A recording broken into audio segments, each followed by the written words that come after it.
world you're tuning in from. We'd love to hear from you in the comments. Let's begin. People think betrayal arrives loudly, shouting, slamming doors, tears on the kitchen floor. But mine didn't. Mine crept in quietly, hiding inside routine. My name is Julian Cross, and for 11 years, my life followed the same pattern. Wake before sunrise. Coffee brewed exactly 3 minutes. Soup pressed the night before. A quick kiss on the cheek from my wife, Harper Cross, as she scrolled through her phone, already elsewhere in her mind. She used to look at me when she said goodbye. That stopped long before I noticed. Harper wasn't cruel. That was the problem. Cruelty is obvious. It leaves marks. What she did was subtler, withdrawn smiles, delayed replies, excuses that sounded reasonable if you didn't replay them at night. I'll be late. Client thing. Dinner without me. Okay. I'm exhausted. Rain check. At first, I blamed work. Then stress. Then myself. I started running longer in the mornings, hoping exhaustion would quiet the questions. I reorganized the garage twice. Cleaned things that didn't need cleaning. Anything to avoid the empty space where certainty used to live. Harper, meanwhile, changed in small ways that didn't trigger alarms. New perfume, worn lightly. Phone always angled down. Laughing at messages she never shared. And then there was Ryan. She called him a network contact. Said his name casually. Too casually. Ryan Fletcher. I never met him. Never needed to. His presence lived in the pauses between her words. In the way she smiled at nothing. In how she suddenly cared about looking flawless on nights she claimed didn't matter. The first crack came on a Sunday afternoon. I was folding laundry when her phone lit up on the bed. She was in the shower. The name flashed once before disappearing. I didn't touch it. Didn't need to. What broke me wasn't curiosity. It was recognition. That message wasn't meant for me to see, but it wasn't meant to be hidden either. It assumed trust. It assumed blindness. That night, Harper kissed my cheek and told me she loved me. Her voice didn't shake. That's when I knew. I didn't confront her. I didn't accuse. I didn't beg. Instead, I started watching. I noticed how she dressed differently when she said she was working late. How she checked mirrors she used to ignore. How she began guarding her calendar like it was a vault. I learned something important during those weeks. Harper wasn't just cheating. She was building an exit, and she thought she was doing it quietly. What she didn't know was that every lie leaves a pattern, and I've always been good at noticing patterns. I traced schedules, cross-checked timelines, watched how her mood lifted after certain meetings. And when I finally dug deeper, the truth wasn't shocking. It was calculated. Ryan wasn't single. Ryan wasn't free. Ryan was married, and his wife had no idea. That's when my anger changed shape. It stopped being loud inside my chest and became sharp, focused, purposeful. I wasn't going to explode. I wasn't going to lose control. I was going to end this in a way Harper would never forget. Not with screaming, but with precision. And the first step was reaching out to the one person who deserved the truth as much as I did. Ryan Fletcher's wife. I waited 3 days before reaching out. Not because I was unsure, but because timing matters when you're about to pull someone out a lie they didn't know they were living in. During those 3 days, I watched Harper move through our house like a guest who already had her bags packed. She hummed while brushing her hair. She smiled at her phone, then locked it the second she noticed me nearby. At night, she turned away from me in bed, claiming she couldn't sleep, scrolling endlessly with the screen dimmed low. I lay awake beside her, memorizing the rhythm of her breathing, wondering when love had quietly turned into convenience. Every morning followed the same routine. Coffee, silence, a quick, have a good day, delivered like a habit instead of a feeling. She left earlier than usual now, always dressed just a little too carefully for someone who said she'd be stuck in meetings all day. I didn't confront her. I didn't ask questions I already knew the answers to. Instead, I prepared. By the 4th morning, I sent a message. It was simple, direct. No accusations. Hello, Elena. You don't know me. My name is Julian Cross. I believe we need to talk, privately. I expected denial, or silence, or anger. What I didn't expect was how fast she replied. Who are you? Why are you messaging me? Is this about Ryan? 3 messages. 30 seconds. That alone told me everything. We met 2 days later in a quiet cafe across town. Neutral ground, far from familiar places.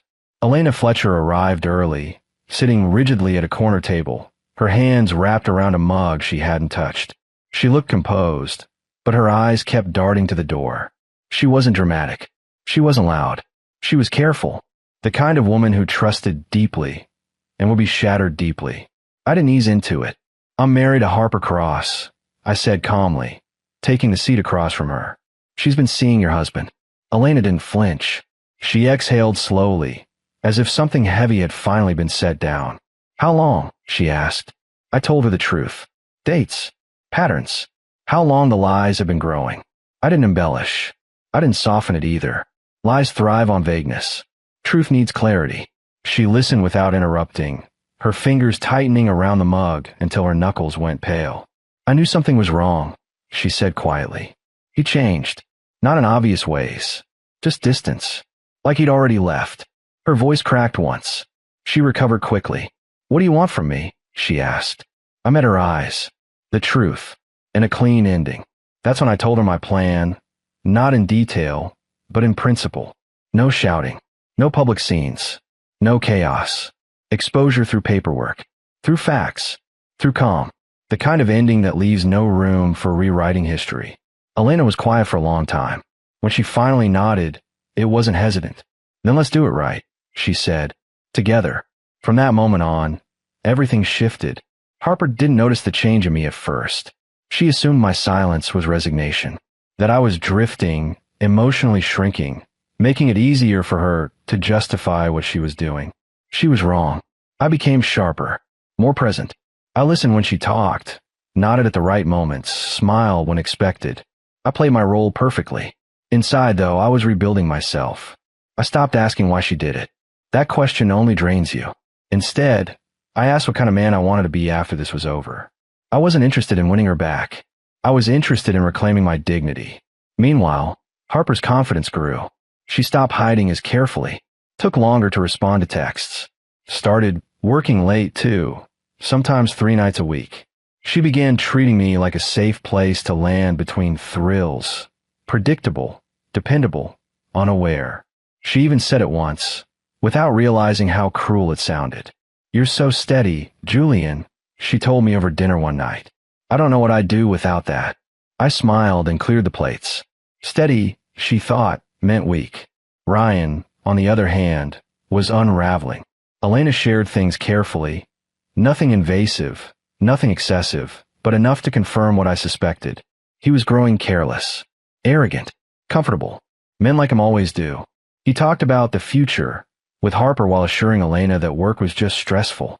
He made promises to both women, assuming time would protect him from consequences. That's when we chose the date. A Friday evening. A restaurant Harper loved. Elegant, discreet, familiar. The kind of place she felt powerful in. Elena and I would arrive first. Harper and Ryan would walk into a truth they couldn't escape. I didn't tell Harper anything was wrong. I invited her to dinner casually.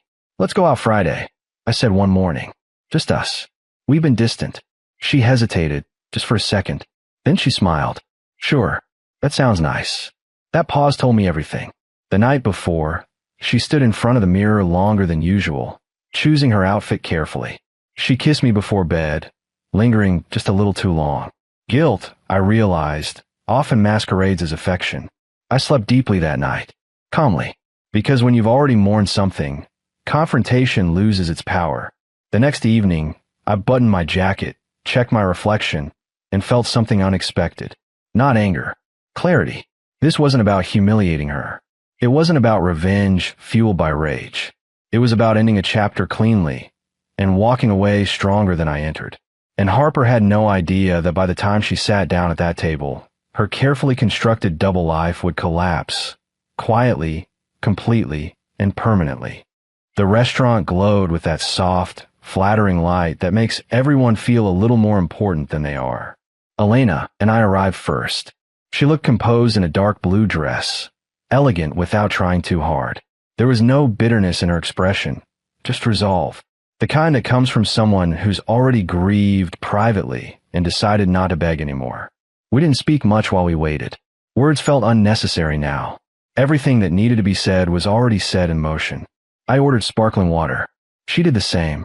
I noticed my hands were steady. That surprised me. When Harper walked in, she was laughing, Mid-sentence, head tilted slightly, completely unaware of the shift in the air. Ryan was beside her, hand hovering just a little too close to her lower back, the kind of familiarity they probably thought no one noticed. Harper saw me first. Her smile froze. Then her eyes moved to Elena. Confusion flickered across her face, followed quickly by irritation. She took a step forward, clearly trying to regain control of the situation. "What's going on?" she asked, her tone sharp but contained. "Why is she here?" Ryan stopped walking. Color drained from his face so quickly it was almost impressive. Elena stood before I could say anything. Her posture was calm, dignified. "I'm Elena Fletcher," she said evenly. "Ryan's wife." The word wife hung in the air like a dropped glass that hadn't shattered yet, but would. Harper turned to Ryan, her mouth opening, then closing again. He didn't look at her. He couldn't. "That's not." Harper started, then stopped herself. She turned back to me instead. "Julian, explain this. Right now." I gestured toward the empty chair across from Elena. "Sit down," I said quietly. Everyone deserves to hear the truth without shouting. People nearby pretended not to stare. Waiters slowed as they passed. The tension had a weight to it now, pressing down on the table. Harper sat, her movements stiff, her confidence faltering. Ryan followed. Though he looked like a man walking into a verdict he already knew he'd lost. No one spoke for several seconds. Finally, Elena placed a slim folder on the table. "I found these last month," she said calmly. "Hotel charges. Calendar overlaps. Messages that didn't quite add up." Ryan swallowed hard. "I was going to tell you," he muttered. Elena didn't even look at him. "You were going to keep lying until it stopped being convenient." Harper shot me a glare. "You went behind my back." I met her eyes. "You did that first." Silence. She leaned back, crossing her arms, trying to regain ground. "This isn't fair. You're twisting things. Ryan and I. Word honest," I finished. "That's all that matters." Her voice rose despite herself. "So what? You ambush me in public? You think this makes you look noble?" I shook my head. "No, I think it ends this without lies." I slid my own folder forward. Inside were documents, clean, precise. No threats. No insults. Divorce paperwork. Harper stared at it, stunned. "You planned this," she whispered. "Yes," I said, carefully. Her expression shifted, from anger to disbelief, then to something like fear. Ryan finally spoke, his voice shaky. "Julian, man, let's not do this here. We can talk privately." I looked at him, really looked at him for the first time. "Private is where you hid," I said. "This is where it ends." Elena stood again. "I'll be filing as well," she said quietly. "I wanted you to hear it from me." Ryan reached for her hand. She stepped back. "No," she said firmly. "You don't get that anymore." Harper's eyes darted between us, the reality closing in. "You're overreacting," she snapped at me, desperation leaking through her voice. "People make mistakes." I nodded slowly. "They do, but patterns aren't mistakes." She pushed her chair back abruptly, standing. "You think this makes you strong?" I stood as well, meeting her gaze evenly. "No, walking away without lying to myself does." For the first time that night, Harper looked truly lost. Elena picked up her purse. "I'm done here," she said. "You can mail your lawyer's response." She looked at me. "Thank you for telling me the truth." I nodded. "You deserved it."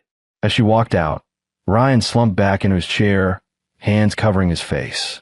Harper remained standing, staring at the papers like they might disappear if she refused to look long enough. "You didn't have to humiliate me," she said quietly. I lowered my voice. "I didn't. I ended a lie. You did the rest."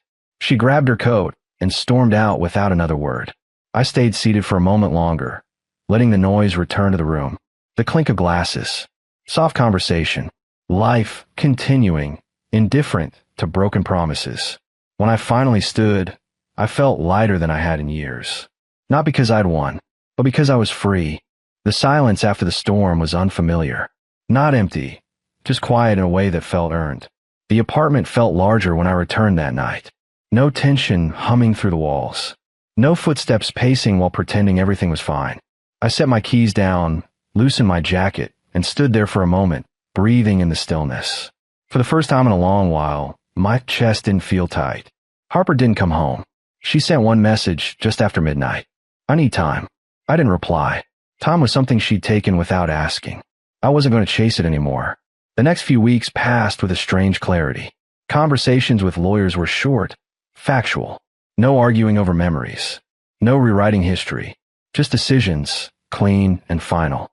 Elena and I exchanged a few messages. Nothing emotional. Just updates, confirmations, closure. She told me she'd move into a smaller place closer to her office. Said it felt like breathing again. I understood that feeling completely. Harper, on the other hand, unraveled slowly. Friends reached out, carefully at first, then more openly. Stories have a way of spreading, even when no one raises their voice. The truth doesn't need volume. It just needs consistency. She tried to call me one afternoon, then again the next day. I didn't block her number. I just didn't answer.